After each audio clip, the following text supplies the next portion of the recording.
खुदा ने कुरान को नहीं गाया। जिनको बाइबल खुदा कहती है या ईश्वर कहती है या जो भी गॉड कहती है, उस गॉड ने उस बाइबल को नहीं गाया, लेकिन मेरे कृष्ण ने गीता को गाया। गीता मेरे कृष्ण के मुंह से निकली है। वो कहते हैं खुदा ने भेजी है। कौन? Quran, Bible, Jesus.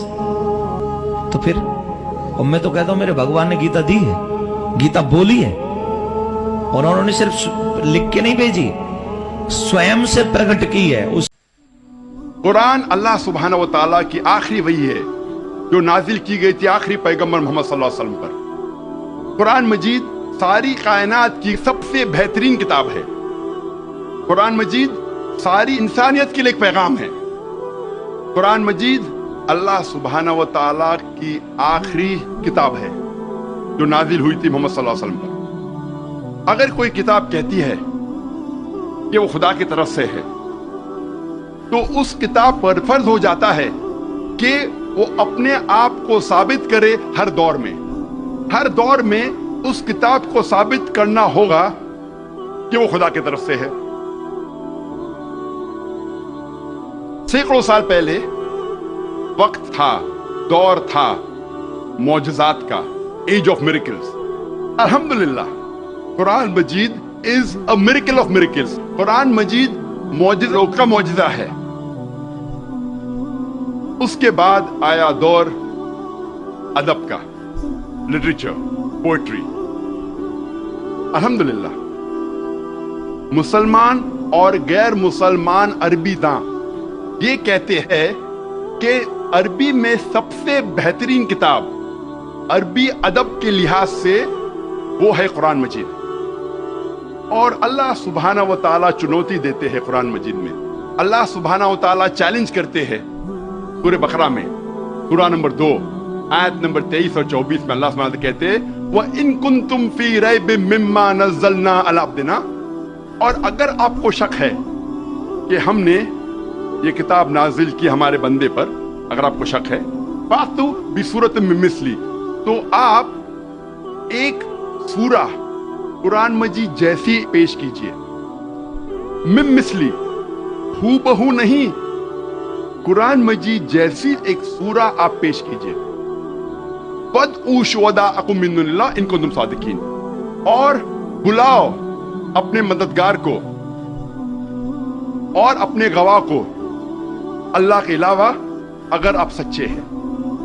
फ़इन लम तफ़अलू, और अगर आप नहीं पेश कर सकते, वलन तफ़अलू, और आप हरगिज़ पेश नहीं कर सकते, फत्तकुन नार अल्लती वक़ूदुहा अन्नासु वल हिजारा उद्दतिल काफ़िरीन, तो डरो उस आग से जिसका ईंधन इंसान और पत्थर है, जो इनकार करने वालों के लिए तैयार किया है।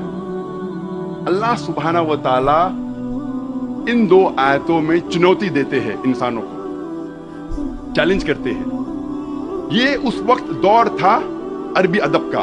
उस वक्त अरबों को नाज था अपनी अरबी जबान पर, और वो समझते थे कि उनसे बेहतर दुनिया में कोई नहीं है। उस वक्त अल्लाह सुब्हानहू व तआला कुरान मजीद नाजिल करते हैं और सारी इंसानियत को चुनौती देते हैं, चैलेंज करते हैं कि अगर आपको शक है कि ये किताब खुदा की तरफ से नहीं है, तो आप कुरान मजीद जैसी हूबहू नहीं, मिलती जुलती, हूबहू तो दूर की बात है, एक सूरा पेश करो। और कुरान मजीद की सबसे छोटी सूरत है 3 आयतों की, सिर्फ 10 अल्फाज। बहुत लोगों ने कोशिश की, एक इंसान ने भी कामयाबी नहीं पाई, और ता क़यामत कोई भी कुरान मजीद जैसी करीबन एक सूरा भी पेश नहीं कर पाएगा। लेकिन आज का दौर अदबी दौर नहीं है। It's not an age of literature and poetry. अगर कोई किताब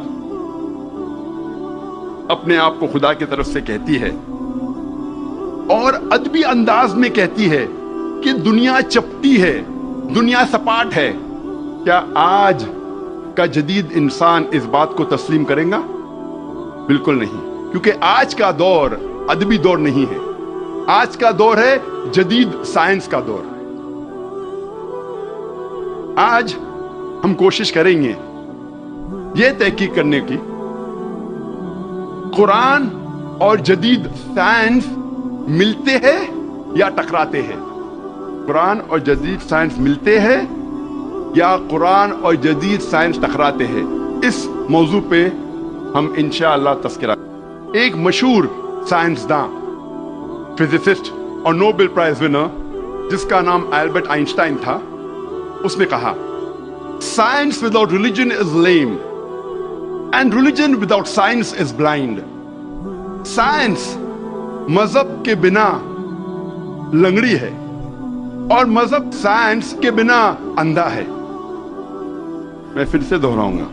البرٹ آئنسٹائن جو فیمس فزسسٹ تھا اور نوبل پرائز ونر، اس نے کہا کہ سائنس مذہب کے بنا لنگڑی ہے اور مذہب سائنس کے بنا اندھا ہے.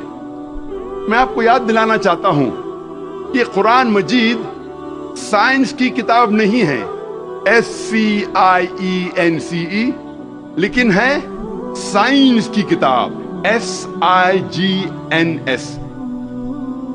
یہ ہے نشانیوں کی کتاب، آیتوں کی کتاب. اور قرآن مجید میں 6000 سے زیادہ نشانیاں ہیں، 6000 سے زیادہ آیتیں ہیں. ان میں سے 1000 سے زیادہ الحمدللہ سائنس کے بارے میں ذکر کرتی ہے.